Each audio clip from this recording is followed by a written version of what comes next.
ग्रामीण थाना अंतर्गत गोंदिया रोड ग्राम कोसमी पीपल चौक में ट्रक की ठोकर से एक वृद्धा गंभीर रूप से घायल हो गई। प्राप्त जानकारी के अनुसार 23 दिसंबर को करीब 4 बजे जब एक ट्रक बालाघाट की ओर से गोंदिया रोड पर निकल रहा था, तभी पीपल चौक कोसमी में अचानक एक वृद्धा ट्रक की चपेट में आ गई। ट्रक की चपेट में आने से इस वृद्धा का बायां पैर फ्रैक्चर हो गया और उसे अंदरूनी चोटें आई, जो बेहोश हो गई थी, जिसे 108 एम्बुलेंस से जिला अस्पताल बालाघाट में भर्ती किया गया। जब इस वृद्धा को होश आया तब उसने अपना नाम नंदा गोली टेमनी चंद्रपुर निवासी बताया। जानकारी के मुताबिक यह वृद्धा की उम्र 65 वर्ष है, जो मांग कर खाना खाने वाली है और यह वृद्धा कोसमी में अधिकतर देखी जाती है। संभवतः वह रोड पार करते समय ट्रक की चपेट में आ गई होगी। ग्रामीण पुलिस ने ट्रक को कब्जे में ले लिया है। वहीं जिला अस्पताल बालाघाट से इस वृद्धा को मेडिकल कॉलेज रेफर कर दिया गया है। नगर पालिका बालाघाट अब ऋण वसूली को लेकर काफी सख्त हो चुकी है। नगर पालिका की प्रभारी सीएमओ दिशा डहेरिया ने शहर के बकायेदारों से 3 दिनों के भीतर बकाया राशि जमा करने की अपील की है। उन्होंने कहा है कि यदि 3 दिनों के भीतर बकायादार राशि जमा नहीं करते हैं तो बैनर और पोस्टर के माध्यम से उनका नाम सार्वजनिक किया जाएगा।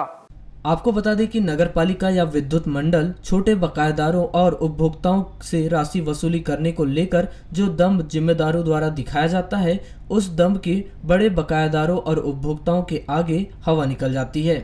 लेकिन जिस तरह से सीएमओ दिशा डहेरिया ने बड़े बकायेदारों को लेकर तेवर दिखाए हैं, उससे लगता है कि अब नगर पालिका के बड़े कर बकायेदारों की खैर नहीं है। नगरीय क्षेत्र में ऐसे कई बड़े बकायेदार हैं जिन पर नगर पालिका का संपत्ति कर सहित अन्य कर बकाया है, जिसकी राशि हजारों और लाखों में है, जिसकी वसूली को लेकर नगर पालिका लगातार प्रयास करती रही है कि वह बड़े बकायेदार अपनी राशि जमा कर दें, जिसको लेकर नगर पालिका के द्वारा कई अभियान भी चलाए गए। बड़े बकायेदारों के घर और दुकान के आगे लाल डब्बे बनाए गए तो उनके घर के सामने पहुंचकर बैंड बजाने का भी नगर पालिका ने ऐलान किया था। लेकिन कालांतर में नगर पालिका के करों की वसूली को लेकर यह सभी अभियान या कार्यवाही बाद में जाकर टाइम फिस हो गई, जिसके बाद एक बार फिर प्रदेश की सत्ता में मुख्यमंत्री परिवर्तन के बाद और नगर पालिका की प्रभारी सीएमओ दिशा डहेरिया ने नगरीय क्षेत्र के नगर पालिका करों के बड़े बकायेदारों को लेकर कड़े तेवर दिखाए हैं। वहीं पद्मेश 24/7 से चर्चा कर दिए गए बयान में नगर पालिका सीएमओ दिशा डहेरिया ने कहा कि नगरीय क्षेत्र के सभी बड़े बकायेदार घर और दुकान के मालिकों को नोटिस तामील करवाकर उन्हें 3 दिनों का वक्त दिया गया है और इन 3 दिनों में बड़े बकायेदार अपनी राशि जमा नहीं करते हैं तो अब उनके खिलाफ सख्त कार्यवाही की जाएगी। बड़े बकायेदारों की लिस्ट न केवल सार्वजनिक की जाएगी बल्कि बकायेदारों के प्रतिष्ठानों में तालाबंदी भी की जाएगी।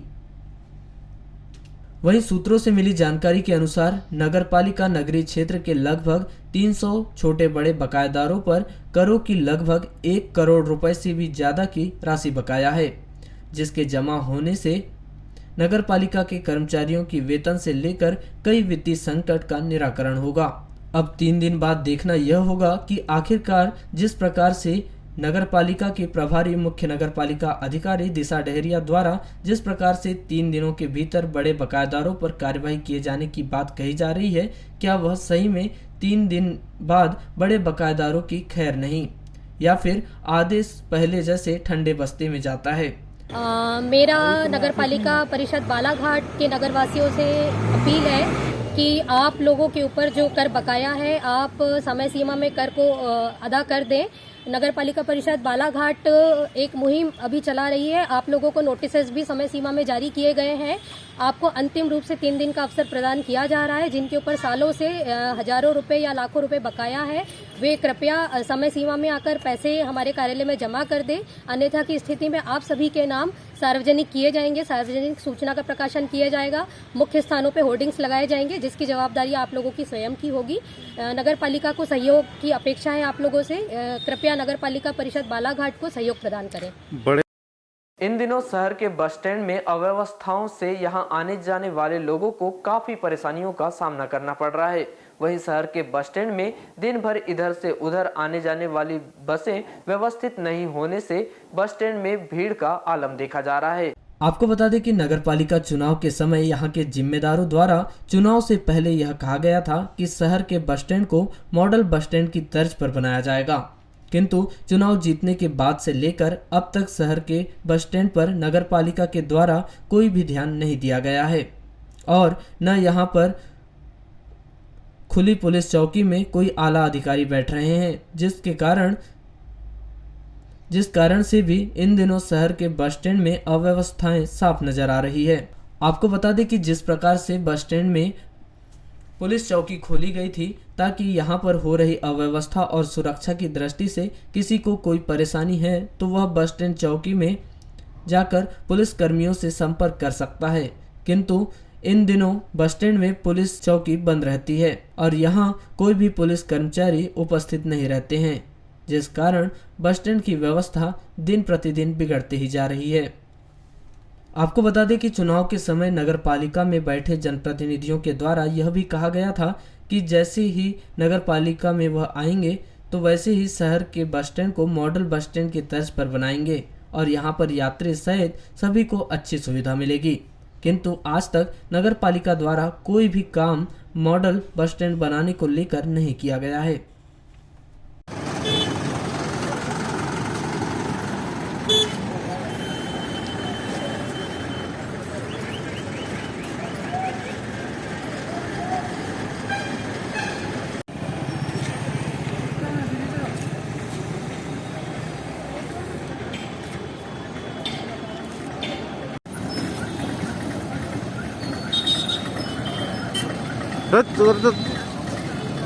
किसानों को उनकी फसलों का वाजिब दाम दिलाने और उन्हें बिचौलियों से बचाने के लिए शासन के द्वारा प्रतिवर्ष समर्थन मूल्य पर किसानों से धान खरीदी जाती है, जहां प्रतिवर्ष के अनुसार इस वर्ष भी शासन द्वारा 1 दिसंबर से धान उपार्जन का कार्य शुरू कर दिया गया है, जिसके लिए जिले में 185 धान उपार्जन केंद्र बनाए गए हैं।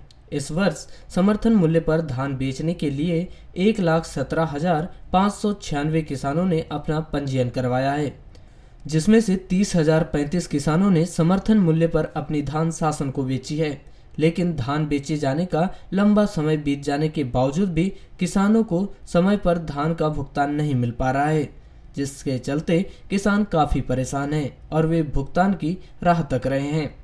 वहीं समर्थन मूल्य पर खरीदी गई धान के परिवहन के बुरे हाल हैं, जहां धान का परिवहन नहीं होने के चलते खरीदी गई धान का विभिन्न केंद्रों में अंबार लग चुका है, तो वहीं धान खरीदने के लिए खरीदी गई केंद्रों पर जगह तक नहीं बची है, जिसके चलते किसान और केंद्र प्रभारियों को भी भारी परेशानियों का सामना करना पड़ रहा है। जिले के विभिन्न धान खरीदी केंद्रों पर धान खरीदी का कार्य 3 दिनों के लिए बंद कर दिया गया है, जहां शासकीय अवकाश होने के चलते शनिवार को जिले के 185 धान उपार्जन केंद्र में किसी भी धान खरीदी केंद्रों में किसानों की धान नहीं खरीदी गई, जिसके चलते केंद्र में पहले से उपार्जन लेकर पहुंचे किसानों को भारी परेशानियों का सामना करना पड़ रहा है और वे केंद्रों पर धान की जगवाली करने के लिए मजबूर हैं। तो वहीं आज शनिवार की तरह कल रविवार अवकाश होने के चलते धान खरीदी का कार्य बंद रहेगा, तो वहीं सोमवार को क्रिसमस पर्व होने के चलते स्थानीय अवकाश घोषित किया गया है, जिसके कारण सोमवार को भी धान खरीदी केंद्रों में धान खरीदी बंद रहेगी और जिले के सभी केंद्रों में मंगलवार से पुनः समर्थन मूल्य पर धान की खरीदी कार्य शुरू किया जाएगा। हाँ, थोड़ा बहुत दम वम लगाते हैं फिर काम बंद हो जाएगा। खरीदी बंद है। कब तक बंद है? वही सोमवार तक के। अच्छा, यानी शनिवार इतवार सोमवार। तो अभी किसाने आ रहे हैं कि नहीं आ रहे हैं? नहीं आ रहे हैं, नहीं ला रहे हैं। अब जो कल लाए थे काटा हो गए, सब चले गए। बाकी दम का काम कर रहे हैं। तो जैसे काम बंद रहता है तो इसका पेमेंट वगैरह नहीं मिलती। काम करेंगे तो मिलेगा, काम नहीं करेंगे नहीं मिलेगा। घर चलाने में क्या दिक्कत है? अरे बहुत दिक्कत आ रही भैया, हम तो बहुत परेशान हैं। 2 महीना 1 महीना काम चलती है, फिर तो डाँटें हो जाते हैं अपन। वहीं इस पूरे मामले को लेकर दूरभाष पर की गई चर्चा के दौरान केंद्रीय सहकारिता बैंक मुख्य कार्यपालन अधिकारी RC पटले ने बताया कि 3 दिनों के शासकीय अवकाश होने के चलते धान खरीदी का कार्य सभी केंद्रों में बंद है। मंगलवार से पुनः धान खरीदी केंद्रों का कार्य शुरू कर दिया जाएगा। उन्होंने बताया कि परिवहन की व्यवस्था प्रशासन स्तर से बनाई गई है। संभवतः छुट्टी के दौरान सभी केंद्रों से धान का परिवहन किया जाएगा। उन्होंने बताया कि अब तक 18 करोड़ रुपए का भुगतान किसानों के खाते में भेजा गया है। डबल मनी करने का झांसा देकर आम जनता के साथ धोखाधड़ी करने के एक मामले में फॉर्चून ग्रेट कैपिटल कंपनी के एजेंट आरोपी विजेंद्र पिता अर्जुनदास मेश्राम उम्र 43 वर्ष ग्राम कोचेवाही थाना वारासिवनी को यहां की विद्वान न्यायाधीश ने 5 वर्ष के सश्रम कारावास और अर्थदंड की सजा सुनाई है। जानकारी के अनुसार अगस्त 2019 में विजेंद्र मेश्राम ने प्रेमनगर बालाघाट निवासी कुमारी शेफाली भारद्वाज के घर आकर अपने आप को फॉर्चून गेट कैपिटल नामक कंपनी में कार्य करना बताते हुए पैसा जमा करने के लिए कहा और यह भी कहा कि यदि उनके द्वारा पैसा जमा किया जाता है तो 3% राशि अगले 75 दिवस में आ जाती है और जो राशि जमा की गई है वह भी दोगुनी हो जाती है। बालाघाट से उक्त कंपनी में जुड़ने वाला वह प्रथम आदमी है। अन्य लोग उसके नीचे कंपनी से जुड़े हैं और लोगों को इस कंपनी में बाइनरी सिस्टम के आधार पर जोड़ते हैं तो उसको अतिरिक्त कमीशन कंपनी की ओर से दिया जाता है। विजेंद्र मेश्राम के कहने पर शेफाली भारद्वाज के द्वारा 5,000 रुपए कंपनी में जमा किए गए थे तथा 2-3 दिन बाद विजेंद्र मेश्राम द्वारा उसे फोन पर आईडी और पासवर्ड बताया गया था। इस तरह विजेंद्र मेश्राम के द्वारा शेफाली भारद्वाज परिवार के अन्य सदस्यों के नाम भी कंपनी में जमा करवाने लगी और उसने 1,80,000 रुपए में से 80,000 रुपए विजेंद्र मेश्राम के खाते में जमा किए तथा 1 लाख रुपए विजेंद्र मेश्राम को उसके घर जाकर कंपनी में जमा करने के लिए दिया गया था।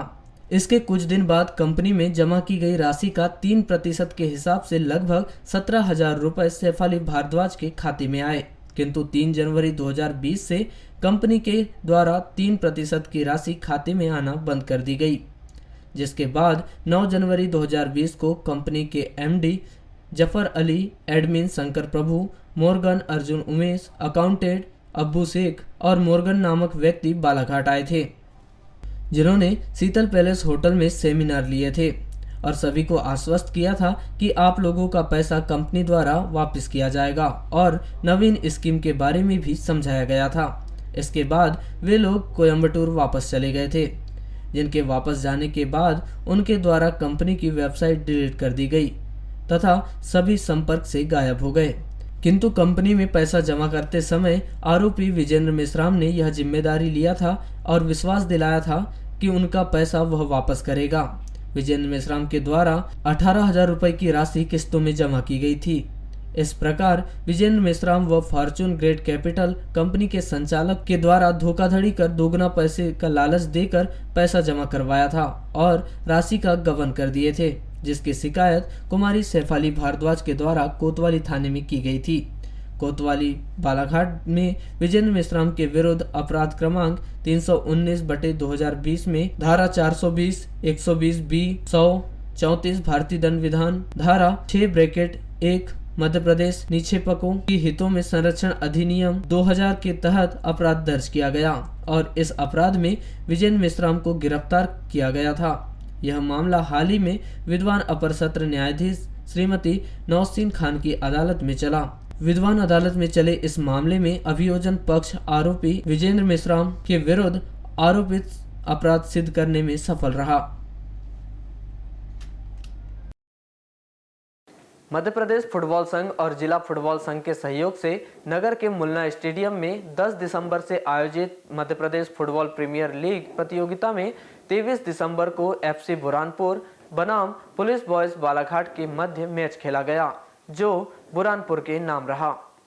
दोपहर 2 बजे से मुन्ना स्टेडियम मैदान में खेले गए इस मैच में FC बुरहानपुर और पुलिस बॉयज बालाघाट के बीच जंगी मुकाबला देखने को मिला, जहां इस मुकाबले में पुलिस बॉयज बालाघाट की टीम अपने खेल का उत्कृष्ट प्रदर्शन करने में नाकामयाब रही, तो वहीं FC बुरहानपुर की टीम ने खेल मैदान पर अपने पैरों का जादू दिखाते हुए पुलिस बॉयज बालाघाट के खिलाफ लगातार 5 गोल दागकर यह मैच अपने नाम किया, जहां FC बुरहानपुर ने 5-0 से पुलिस बॉयज को हराकर पॉइंट टेबल में 3 अंक अर्जित किए। आपको बताएं कि मध्य प्रदेश फुटबॉल संघ और जिला फुटबॉल संघ के सहयोग से नगर के मुन्ना स्टेडियम में 10 दिसंबर से मध्य प्रदेश फुटबॉल लीग का आयोजन किया जा रहा है, जिसमें प्रदेश की 6 टीमों ने हिस्सा लिया है, जिनके बीच लीग 30 और सुपर 4 के 6 मैच खेले जाएंगे, जिसमें बालाघाट के पुलिस बॉयज एवं डायमंड रॉक फुटबॉल एकेडमी के अलावा बुरहानपुर की ब्रह्मपुर एफसी, भोपाल की सिटी ऑफ लेक एवं मदन महाराज भोपाल और बड़वानी की बड़वानी एफसी के टीम के मध्य मैच खेले जा रहे हैं। शनिवार को एफसी बुरहानपुर और पुलिस बॉयज के मध्य मैच खेला गया। इस मैच में बतौर अतिथि के रूप में नगर पालिका सभापति खगेश कावरे, कैट अध्यक्ष शंकर टेकलीवाल, पार्षद राज हरिणखेड़े, समाजसेवी ऋषभ वैद, पूर्व नगर पालिका अध्यक्ष रमेश रंगलानी, गणेश अग्रवाल, आकाश वैस, विनायक सिंह मार्को, गुड्डा दुबे, पीएन तिवारी, रजनीश वर्मा सहित अन्य प्रमुख रूप से उपस्थित रहे। और एक बढ़िया आक्रमण काफी देर के बाद यहाँ पुलिस बॉयज की ओर से आक्रमण देखने को मिला, जो कि बिल्कुल जोखिम भरा था। एक अच्छा शॉट था, लेकिन शुमो जर्सी नंबर 8 गेंद को लेकर आगे बढ़ते हुए ठीक दाईं ओर फ्रंट से जर्सी नंबर 11 खिलाड़ी को पास दिया, वहां थ्रू पास एक देखने को मिला, लेकिन डिफेंडर वहां मौजूद है, खतरा हो सकता है डी के अंदर और गोल कर दिया है। जी हाँ, निश्चित रूप से 11 नंबर खिलाड़ी के पास गेंद है, एक बढ़िया पास दिया है बिल्कुल टी के अंदर, और बढ़िया पास, एक मौका था वहां, चूंकि वहां निश्चित रूप से एक गलती हुई है उनसे बिल्कुल। वारासुनी थाना अंतर्गत ग्राम टेकाड़ी के नहरटोला में 22 दिसंबर को नवविवाहित महिला ने दोपहर करीब 4 बजे अपनी मां के घर में बने कुएं में कूदकर आत्महत्या कर ली। इसमें बताया जा रहा है कि नवविवाहिता मृतिका रोशनी पति दिलीप बिसेन उम्र 25 वर्ष ग्राम बड़ी पनबेरी निवासी को उसका पति दिलीप बिसेन 22 दिसंबर की दोपहर 2 बजे उसे उसके मायके ग्राम टेकाड़ी के नहरटोला छोड़ने के लिए गया हुआ था, जिसके बाद दिलीप बिसेन अपने घर चला गया तो नवविवाहिता ने अपने मां के घर में बने कुएं में आत्महत्या कर ली, जिसमें मायके पक्ष के द्वारा अपने जवाई दिलीप बिसेन पर रुपये मांगने एवं उनकी लड़की को प्रताड़ित करने का आरोप लगाया जा रहा है, जिसके कारण नवविवाहिता रोशनी बिसेन को यह कदम उठाना पड़ा। मामले में पुलिस ने शव बरामद कर आवश्यक पंचनामा कार्रवाई कर शव का पोस्टमार्टम करवाकर शव परिजनों को सौंप दिया है और आगे मर्ग कायम कर जांच की जा रही है। मिली जानकारी के अनुसार मृतिका रोशनी बिसेन का पूर्व में विवाह हो गया था। इसके बाद दोनों पति पत्नी के बीच कुछ ठीक नहीं होने पर तलाक हो गया था और रोशनी बिसेन अपने पिता के पास रहती थी, जिसका दूसरा विवाह दिलीप बिसेन उम्र 40 वर्ष बड़ी पनबेहरी लालबर्रा निवासी से किया गया था। यह विवाह 10 मार्च 2023 को सामाजिक रीति रिवाजों के साथ संपन्न किया गया था, जिसके बाद रोशनी बिसेन अपने पति दिलीप बिसेन के साथ बड़ी पनबेहरी लालबर्रा में निवासरत थी। फिर अचानक 22 दिसंबर को पति दिलीप बिसेन ने मृतिका रोशनी बिसेन को ग्राम टेकाड़ी के नहरटोला में उसके मायके में लाकर छोड़ दिया, जिसके बाद थोड़ी देर वहां रुका और फिर वह अपने ग्राम पनबेहरी के लिए निकल गया। उसके तुरंत थोड़ी देर बाद अचानक रोशनी बिसेन अपनी मां के मकान से बाहर निकलकर आंगन में बने कुएं में कूद गई।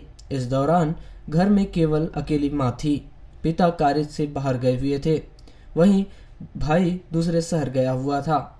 ऐसे में अकेली मां के द्वारा आस पड़ोस में घटना की जानकारी दी गई, जिन्होंने पुलिस को जानकारी देकर कुएं से शव को बाहर निकाले तो उसकी मौत हो गई थी। फिर अगले दिन 22 दिसंबर को वारासुनी पुलिस मौके पर पहुंची, जिन्होंने घटना की जानकारी लेकर आवश्यक पंचनामा कार्यवाही कर शव का पोस्टमार्टम करवाकर शव परिजनों को सौंप दिया है। वहीं मामले में मर्ग कायम कर जांच की जा रही है। आपको बता दें कि मृतिका रोशनी बिसेन का विवाह हाल ही में बड़ी पनबेहरी लालबर्रा के दिलीप बिसेन से हुआ था। शादी के 8 महीने बाद इस प्रकार नवविवाहिता का कुएं में कूदकर आत्महत्या कर लेना संदेह की स्थिति को जन्म देता है, जिसमें मृतिका के परिवार के लोगों के द्वारा अपने जवाई दिलीप बिसेन पर आरोप लगाया गया है कि वह उनकी बेटी को मारपीट कर शारीरिक मानसिक रूप से प्रताड़ित करता था। इसके बारे में उनकी बेटी ने उन्हें तो नहीं बताया, परंतु जवाई द्वारा अपने साले और पत्नी को रुपये लाने बोलता था। यह पहली बार मायके लाकर नहीं छोड़ा था, तीसरी बार यह हरकत जवाई के द्वारा की गई थी। यह प्रताड़ना से तंग आकर उनकी बेटी रोशनी बिसेन ने आत्महत्या की है, जिन्होंने आरोपियों पर कठोर कार्रवाई किए जाने की मांग की है। मैं तो काम में चले गया था भाई। 2 बजे जवाई ने घर में ला दिया और 3 से 4 के बीच में लड़की जवाई घर से चला गया और लड़की ने अपनी जान आत्महत्या कर दी। कहाँ पे? यानी मेरे घर में खुद ही की कुआं है, खुद के कुआं में। कितने बजे की घटना थी ये? ये करीबन ये समझ लो 4 बजे की बात है। घर में कोई आदमी था नहीं। पत्नी है आपकी? हाँ, पत्नी है। क्या घटना हुई? सर मैं गांव से लेके आया था यहाँ उनके मायके में और छोड़ दिया सर। 2 बजे आया था और चले गया मैं। उसके बाद में ये घटना हुई। तो आपके जातन से ही अपने ये हो गया क्या? हाँ जी, जाने के आधा 1 घंटे बाद से। क्या कारण लग रहा है? जैसे आप छोड़ कर के आए थे, क्यों छोड़ के आए थे? क्या बताऊँ सर, ऐसा कुछ लड़ाई झगड़ा कुछ प्रॉब्लम नहीं था। ऐसे ही गाँव जाएंगे बोले तो लाके छोड़ दिया था। वारासिवनी न्यायालय के विद्वान न्यायाधीश चेतन अनुभव चौबे न्यायिक मजिस्ट्रेट प्रथम श्रेणी के द्वारा रेत चोरी करने के मामले में और अवैध परिवहन करने के मामले में आरोपियों को 1 वर्ष का कठोर कारावास और 5,000 रुपये अर्थदंड से दंडित किया है। प्राप्त जानकारी के अनुसार 3 फरवरी 2017 को थाना खैरलांजी को कंट्रोल रूम बालाघाट से अवैध रेत चोरी एवं तस्करी की सूचना प्राप्त हुई थी, जिसकी तस्दीक हेतु पुलिस बल घटनास्थल के लिए रवाना हुआ था और भौरगढ़ स्थित नदी के घाट के पास एक लाल रंग की ट्रैक्टर ट्राली में रेत भरी पाई गई। मौके पर मौजूद ट्रैक्टर के ड्राइवर ने अपना नाम मान सिंह बताया था और यह भी बताया था कि रेत उत्खनन एवं परिवहन संबंधी उसके पास कोई दस्तावेज नहीं है एवं उक्त रेत को चोरी कर बेचने ले जा रहा था। प्रकरण में आवश्यक सूचना पूर्ण कर अभियोग पत्र माननीय न्यायालय में प्रस्तुत किया गया था, जिसके बाद वारासिवनी न्यायालय में उक्त प्रकरण विचाराधीन था, जिसमें न्यायिक मजिस्ट्रेट प्रथम श्रेणी चेतन अनुभव चौबे ने आरोपी मानसिंह पिता सोमाजी उइके को धारा 379 भारतीय दंड विधान के तहत दंडनीय अपराध के लिए 1 वर्ष के सश्रम कारावास एवं 500 रुपये अर्थदंड की सजा सुनाई है। साथ ही मोटरयान अधिनियम की धारा 3/181, 146/196, 66/192 और 39/192 के अपराध के लिए कुल 5,000 रुपये के अर्थदंड से दंडित किया है। अर्थदंड की राशि अदा नहीं करने पर अभियुक्त को 1 माह का सश्रम कारावास पृथक से भुगताया जावे। अधिकतर युवा मॉडिफाइड साइलेंसर लगाकर बाइक चलाते हैं, जबकि ऐसा करना यातायात नियमों का उल्लंघन है। बाइक में मॉडिफाइड कानफोड़ू आवाज वाले साइलेंसर लगाकर फर्राटे भरने वाले युवाओं के साथ ही पुलिस ऐसे दुकान संचालकों के खिलाफ भी कार्यवाही शुरू कर रही है जो मॉडिफाइड कानफोड़ू साइलेंसर बेचने का कार्य करते हैं। इसी कड़ी में 17 मई को वरिष्ठ अधिकारियों के निर्देशन पर कोतवाली और यातायात पुलिस ने मॉडिफाइड फटाका साइलेंसर बेचने वालों के खिलाफ छापामार कार्यवाही की थी, जहां पुलिस ने नगर के बस स्टैंड रानी अवंतीबाई चौक स्थित माहौले हार्डवेयर ऑटोमोबाइल्स में छापामार कार्यवाही करते हुए दुकानों में रखे 11 प्रतिबंधित साइलेंसर को जब्त कर मोटरयान अधिनियम की संबंधित धाराओं के तहत प्रकरण दर्ज किया था। वहीं प्रकरण बनाकर इसे कोर्ट में प्रस्तुत किया था। करीब 7 महीने तक चली सुनवाई के बाद कोर्ट ने इस प्रकरण पर अपना फैसला सुनाते हुए मॉडिफाइड पटाखा साइलेंसर बेचने के आरोप में माहौले ऑटोमोबाइल संचालक हितेश पिता राम आसरे माहौले को न्यायालय उठने तक की सजा एवं 5,000 रुपए के अर्थदंड से दंडित किया है, जहां आरोपी को सजा मिलने के तुरंत बाद पुलिस द्वारा न्यायालय के सामने रोड पर जब्त किए गए लगभग 50,000 रुपए कीमत के सभी 11 नग साइलेंसरों पर बुलडोजर चलाकर उसे नष्ट करने की कार्यवाही की गई। बताया जा रहा है कि वरिष्ठ अधिकारियों के निर्देशन पर यातायात अमला फर्राटे भर रहे वाहन चालकों की धरपकड़ के लिए निकला था, जहां नगर के बस स्टैंड के समीप उन्हें माहौले ऑटोमोबाइल की दुकान में एक मिस्त्री बुलेट वाहन पर पटाखा साइलेंसर लगाते हुए दिखाई दिया, जिस पर यातायात अमला सीधे दुकान पहुंचा और मिस्त्री द्वारा मोटरसाइकिल में फिट कर रहे साइलेंसर को जब्त कर लिया गया। वहीं मामले की सूचना वरिष्ठ अधिकारियों को देकर दुकान में छापामार कार्यवाही की गई, जहां इस कार्यवाही में पुलिस ने दुकान के भीतर छिपा रखे 11 नग प्रतिबंधित साइलेंसर को जब्त कर संबंधित धाराओं के तहत प्रकरण तैयार कर प्रकरण न्यायालय में पेश किया था। वहीं न्यायालय ने सजा का फैसला सुनाने के साथ ही ध्वनि प्रदूषण फैलाने वाले इन साइलेंसर का नष्टीकरण करने के आदेश यातायात पुलिस को दिए थे, जिस पर अमल करते हुए यातायात पुलिस ने शनिवार को 11 नग साइलेंसर कीमत करीब 50,000 रुपये को बुलडोजर चलाकर नष्टीकरण किया। जहां कानफाड़ू साइलेंसरों पर बुलडोजर चलता देख आने जाने वाले लोगों की वहां भीड़ लग गई, जहां काफी देर तक किसी को कुछ समझ नहीं आया कि आखिर हो क्या रहा है।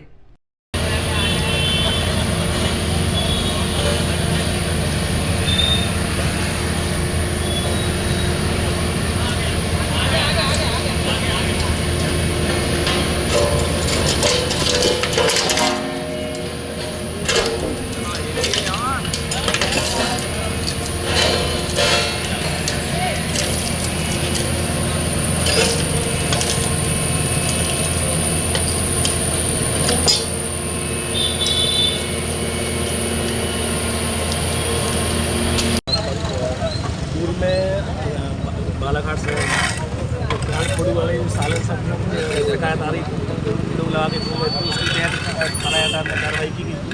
तो थाना यातायात के द्वारा 11 साइलेंसरों को जब्त किया गया था और माननीय न्यायालय पेश किया गया था। माननीय न्यायालय के द्वारा इसके विचारण किया गया। विचारण के दौरान विचारण करने पर अपराध सिद्ध पाए जाने पर जो आरोपी था उसके विरुद्ध 5,000 का अर्थदंड एवं न्यायालय उठने तक की सजा सुनाई गई थी।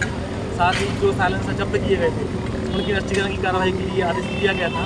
जो अपीलीय पूर्ण होने पर आज माननीय न्यायालय के समक्ष पेश होकर माननीय न्यायालय के द्वारा जो 11 साइलेंसर जब्त किए गए थे कानपुर साइलेंसर वाले, उन पर आज नष्टीकरण की कार्रवाई की गई।